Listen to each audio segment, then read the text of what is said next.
तुम्हाला माहिती आहे का, मुरमुऱ्यापासून एकदम झटपट असा नाश्ता तयार होऊ शकतो. तो पण अवघ्या 2 मिनिटांमध्ये एकदम झटपट आणि परफेक्ट असा हा डोसा तयार होतो.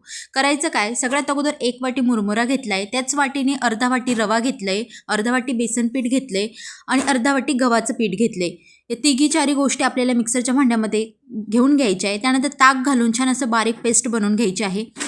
ताकऐवजी तुम्ही दही देखील वापरू शकता आणि दही नसेल घ्यायची तर तुम्ही पाणी देखील वापरू शकता. एका भांड्यामध्ये सगळं मिश्रण काढून घ्यायचं आहे. त्यानंतर चवीनुसार नमक घालायचं आहे, बेकिंग सोडा घालायचा आहे. तव्यावरती थोडं तेल लावून छान असे मस्त छोटे छोटे मिनी डोसे काढून घ्यायचे आहे.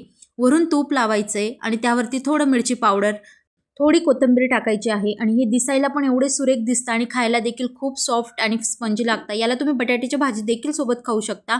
आणि मी बाकीचे एका साईडने परतले आहेत आणि बाकीचे दोघी साईडने खूप छान लागतं हे. तुम्ही पण नक्की ट्राय करा. Thank you for watching. बाय.